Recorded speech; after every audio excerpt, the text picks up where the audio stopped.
I pray the Holy Spirit that you never have to go through the things I went through, or you never have to take the hard way that I had to take.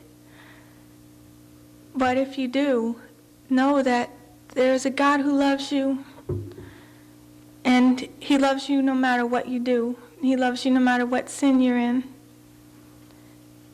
And He's not up there passing judgment on you, but He's waiting for you to come to Him. And those little tugs in your heart, that's Him. I started out in life born in Manhattan to a mother and a father who wanted me, tried to have me, but my dad was an alcoholic, and he didn't know how to deal with things the way most people would probably deal with things. He would go out and get drunk, and he would overreact. He would beat us pretty hard for things that didn't deserve beatings. He would destroy our toys. Our toys never lasted pretty long, so after a while, me and my brother, we didn't grow attached to anything because he'd take everything we cared about. So we learned to not care about the things we had because he would destroy them. We would get dragged out of bed a lot. I would get dragged out of bed a lot by my feet. My dad would come home drunk. He would say, "You're sleeping with socks on again?" And he'd grab me by my feet, and I'd get dragged out of bed. My head would hit the ground. After a while, I grew afraid to go to sleep at night, and I wouldn't sleep on my back because you can't break your fall from your back. You have to break your fall front ways.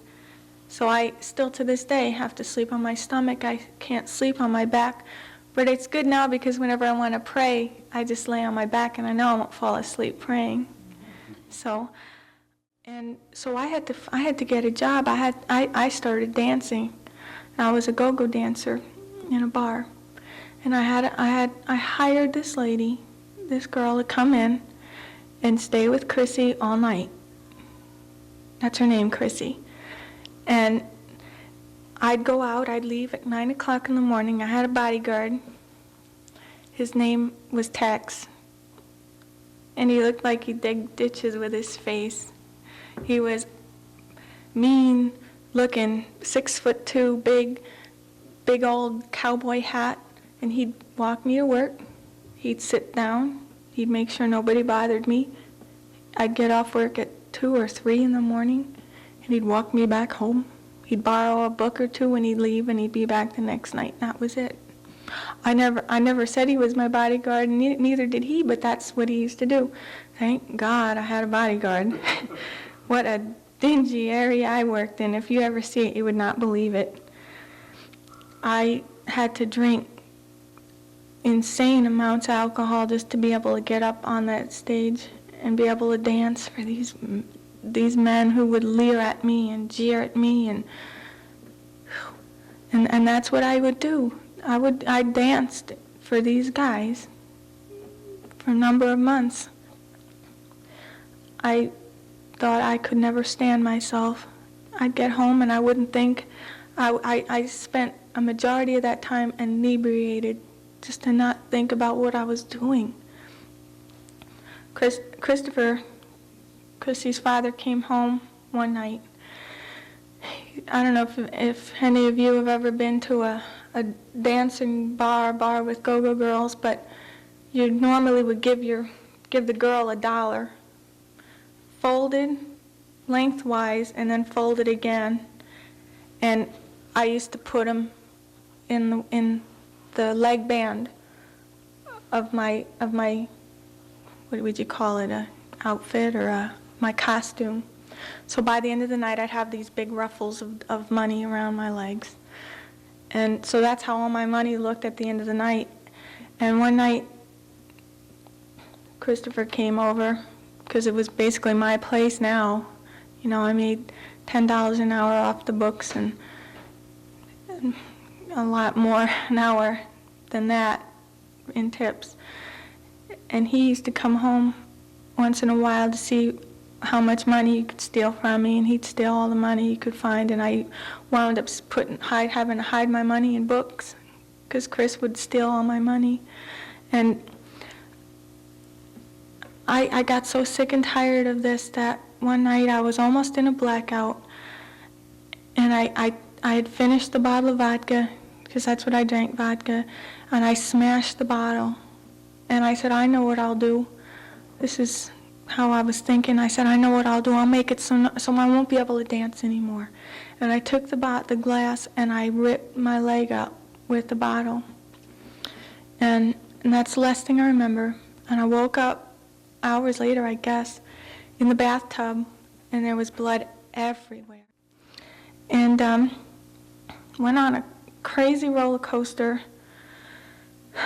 I just didn't make it with Jesus. I wasn't ready to change. There was too much hate in my heart. I wasn't ready to change. I got back on the bus, and it was almost like I was saying, okay, it was a rejection of God.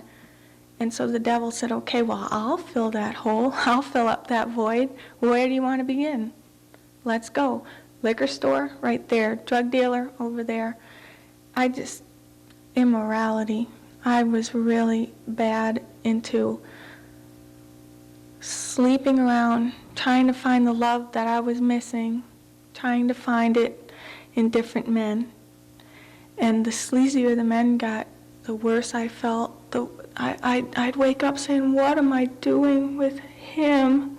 What am I doing here? Where am I? I'd have to look out the window and find out, where was I?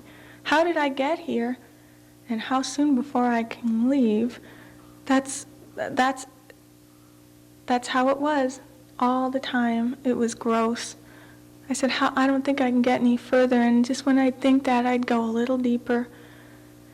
I became almost a drug prostitute. I'd be with different men. I had no self-respect.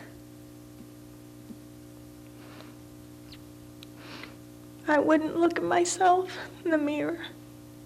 I hated passing a mirror. And because I'd have to make myself up to hide, I didn't even like the look of myself anymore. I really got into heavy narcotics because you can black out on them and not think. Not have to think, not have to worry about anything. I don't recall even having an address. Back then, there was a time in my life where I don't even remember where I was from, where I was going. I just was everywhere and nowhere. Every day I would drink. Every day I smoked pot. I was smoking 3 packs of cigarettes a day. Every day I would be drugged up, messed up. I didn't talk the same way I do now. I didn't look the same way I was. You would not know me. If I stood next to myself up here, you would not believe it. I think I weighed 98 pounds when soggy. My hair was just all straightened down, and it was terrible what sin and what Satan will do to a person.